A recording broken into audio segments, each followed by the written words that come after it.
This is LSAT Prep Test 152, Section 3, Passage 3. This is a comparative or dual passage set about free will, blame, and the criminal justice system. It's medium difficulty, and what makes it tricky is that both authors agree on the science.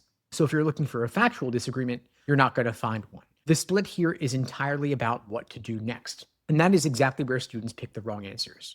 Now, this is a shared premise, different conclusion structure. Both authors start from the same place, that free will is mostly or entirely an illusion. Passage A says that means we have to tear blame out of the legal system. Passage B says we can't, and maybe we shouldn't even try. Now, before we walk through each passage, you should know this. The most important moment in the entire pair is the last paragraph of Passage B. That is where the real disagreement crystallizes, and everything else is building toward it. Now, Passage A, Paragraph 1, gives you the assumption behind the legal system. People freely choose how to act, then it immediately attacks that assumption. Neuroscience shows the brain is fully interconnected. No part operates on its own, so there is nowhere to locate a free choice. This paragraph is set up so you want to read it at a normal speed. Don't linger on the neuroscience details here. You've just got to understand the author is pulling the rug out from under the legal system's foundation. Then Paragraph 2 of Passage A goes even further. If free will does exist, it's tiny. It's sitting on top of a massive pile of genetics and environment and neural wiring. Then the author compares bad decisions to a physical affliction. You want to slow down on that comparison because it tells you everything about where this author stands. If bad choices are like symptoms of a disease, then punishing people for them makes no sense. That is the logic driving the whole passage. Now, the last paragraph of Passage A is the payoff. The author says to drop blameworthiness entirely, calls it backward looking. Now, that phrase is doing heavy lifting. It means the author wants a legal system that asks one question. How is this person likely to behave in the future? Not what did they do, not why did they do it, just what comes next. You want to read this paragraph slowly because that is the position the questions will test you on later. Now, Passage B. It opens with a question. If people don't have free will, how will you get the law to stop blaming them? The answer is basically you don't. Not because the science is wrong, but because human psychology won't let go of blame. And that opening paragraph sets up everything that follows. Now, the next section of Passage B gives you the evidence.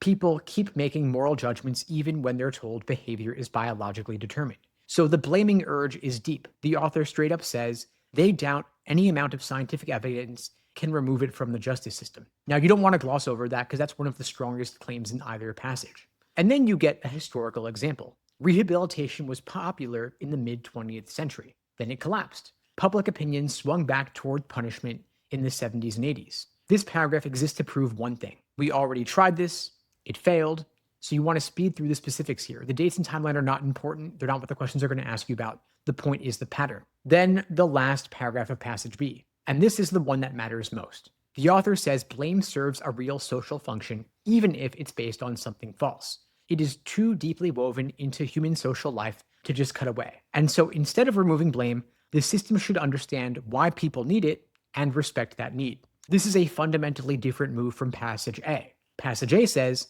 the system is broken, so rebuild it. Passage B says, the system reflects something real about people, so you want to work with that. Now here's where you need to spend your attention. The relationship between these two passages. They agree on the facts. Free will is shaky. Biology drives behavior more than we think.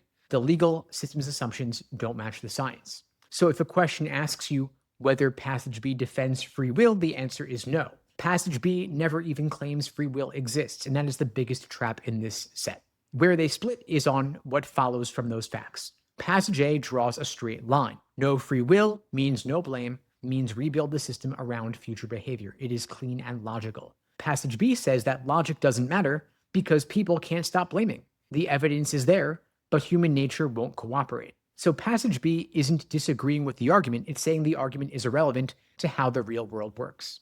Now there is one more layer. Passage A treats blame as purely a mistake, a bad concept that should be thrown out. Passage B treats blame as something that serves a purpose. Even a false belief can meet a real need. Now that is not just a disagreement about strategy, it is a disagreement about what blame actually is. Passage A says it's an error. Passage B says it's a feature of human social life that happens to rest on an error. Now you want to watch for choices that say Passage B rejects the scientific evidence, because it doesn't. It accepts the evidence completely. What it rejects is the idea that evidence alone can change how people behave. And that distinction is where the questions are going to try to catch you. Now, the key move here is that both passages accept the same science, but reach opposite conclusions because they're asking different questions. Passage A asks what the legal system should do. Passage B asks what it can actually do. So every hard question in this set is built on that gap. Now, before you hit the questions, check yourself on three things. First, can you explain what passage A means by backward looking?